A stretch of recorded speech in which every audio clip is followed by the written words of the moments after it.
Il est 8h19. Bonjour Bernard Guetta. Bonjour. Dans Géopolitique ce matin, la diversité arabo-islamique. Pourquoi nous haïssent-ils demandait un grand hebdomadaire américain après les attentats du 11 septembre. Pourquoi tant d'extrémisme? Que veulent-ils? Se demandent aujourd'hui beaucoup d'Occidentaux devant les violences du monde arabo-musulman qui inquiètent tant que l'inéluctabilité d'un choc des civilisations s'est ancrée dans bien des esprits. Tentons alors de répondre, de reprendre des choses souvent dites dans cette chronique, puisque c'est l'Institut du monde arabe qui accueille ce matin le 7-10 de France Inter. La première explication de cette ébullition, la base de tout, est que ce monde aspire à sortir d'un long déclin, largement comparable à celui que la chrétienté avait connu jusqu'à la Renaissance, à l'époque où l'islam, lui, était une brillante civilisation à la pointe des sciences et de la médecine. Né du rejet des empires coloniaux, turcs, puis français et britanniques, cette aspiration est d'autant plus forte que l'unification de la planète par le développement des moyens de communication projette jusque dans les plus reculés des villages arabes la technologie occidentale et le décollage asiatique. Il y a une impatience arabe et cette quête haletante des voies permettant de combler ce retard, de prendre une revanche sur l'histoire, passe désormais, deuxième point, par l'affirmation de l'identité religieuse. Pourquoi ? Tout simplement parce que l'espoir de la décolonisation s'est perdu dans le double échec des régimes socialisants et des régimes conservateurs soutenus par les États-Unis dans leur impéritie et leur corruption, que les partis religieux islamistes sont les seuls à n'être pas discrédités et à s'occuper des plus pauvres et que ce monde ressent enfin un besoin de se retrouver en se différenciant. D'où ce sentiment d'altérité, voire d'hostilité, que suscite en Occident le monde arabo-musulman, mais ce monde, troisième point, n'a rien d'un bloc monolithique. Il est au contraire traversé de violents conflits intérieurs qui s'exacerbent dans cette bataille pour le renouveau. Les chiites minoritaires, les protestants de l'islam, pour faire trop simple, ne sont pas les sunnites majoritaires. Ni les Turcs, ni les Iraniens, les Perses d'hier, ne sont des Arabes. L'Iran fait infiniment plus peur aux régimes arabes qu'aux États-Unis, et ces régimes, eux, lui font beaucoup plus peur que l'Occident. Tracées par la colonisation, les frontières du Proche-Orient restent artificielles. Des nations s'y affirment comme les Palestiniens, d'autres demeurent éclatées comme les Kurdes. Plus important que tout, l'islamisme, l'islam politique, est tout sauf un mouvement unique. C'est un outil d'État pour l'Iran chiite qui espère ébranler grâce à lui les régimes sunnites et effacer l'humiliation de la conquête arabe. C'est un pur fanatisme dans les rangs d'Al-Qaïda qui croit possible de défaire l'Amérique comme l'URSS l'aurait été dans les montagnes afghanes. C'est un conservatisme petit bourgeois en Turquie où il est devenu parti de gouvernement et bien d'autres nuances nationales s'ajoutent à cette palette. Dans sa crise actuelle qui sera longue, la pire des erreurs serait de ne pas voir l'aspiration moderniste du monde arabo-musulman et de le considérer comme un bloc qu'il n'est pas.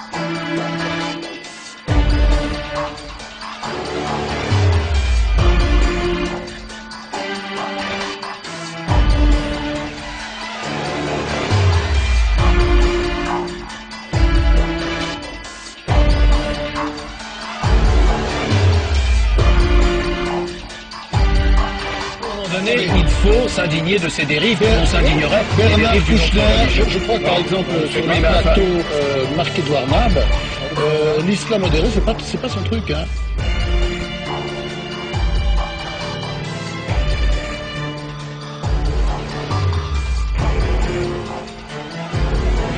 C'est-à-dire ailleurs il fait l'éloge du fanatisme, alors que l'Occident, lui, est incapable de vibrer pour quoi que ce soit. Exactement, oui. C'est-à-dire que depuis le 11 septembre, tout le monde dit que le monde a changé et ça fait comprendre quoi? Le discours officiel, c'est que ça fait comprendre qu'il y a du terrorisme et qu'il faut le combattre. Et que l'islam, c'est le ferment de ce terrorisme, et donc il faut se méfier d'un islam qui ne serait pas modéré. Voilà le discours, voilà tout ce que nous a appris le 11 septembre officiellement depuis 5 ans. On est d'accord? Alors que... On n'est pas d'accord. Bah non, mais enfin, ils sont d'accord. Parce qu'il y a un danger de l'extrémisme. Oui, mais ce n'est pas le message du 11 septembre.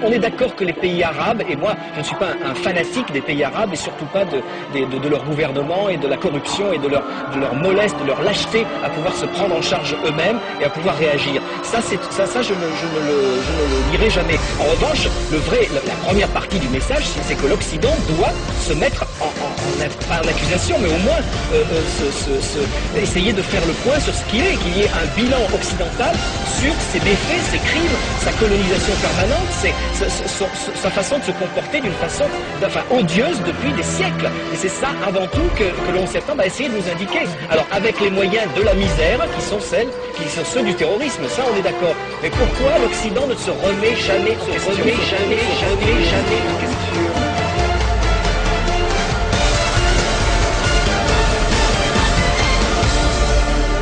Oui, enfin, il y en a qui les appellent plutôt des résistants. Vous voyez, par exemple, au Liban, on a bien vu ça. Ils réagissent pourquoi? Parce que leurs territoires sont occupés, parce que leurs richesses sont spoliées, parce qu'ils sont humiliés en permanence. J'ai jamais dit ces exemples-là.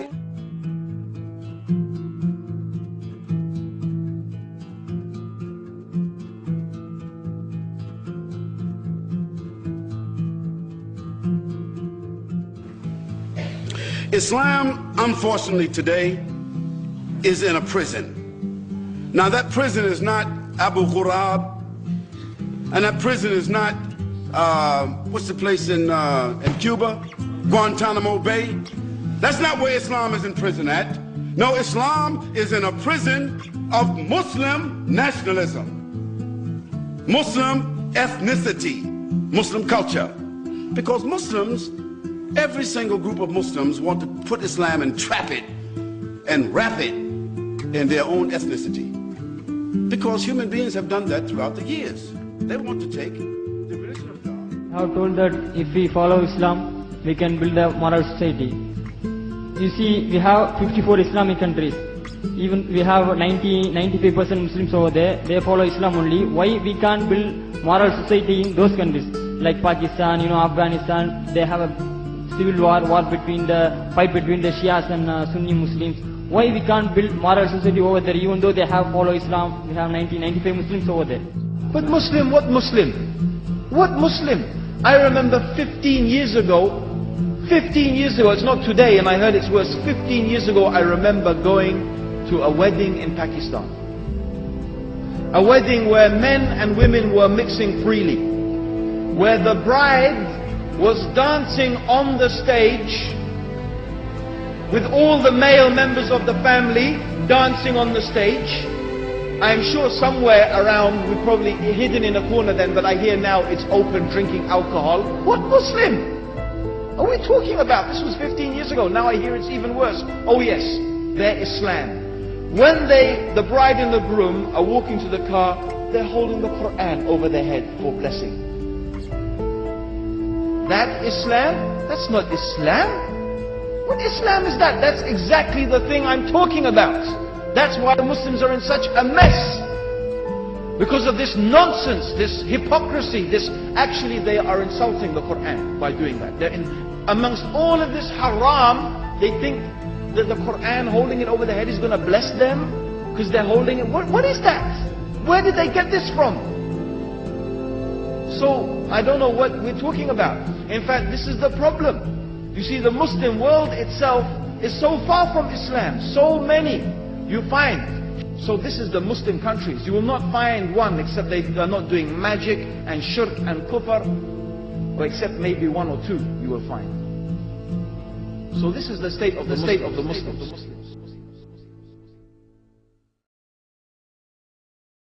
Le 24 octobre 2003, le programme de sécurité internationale du Nixon Center a tenu une conférence à Washington pour étudier le rôle que peut jouer le soufisme dans la politique étrangère américaine.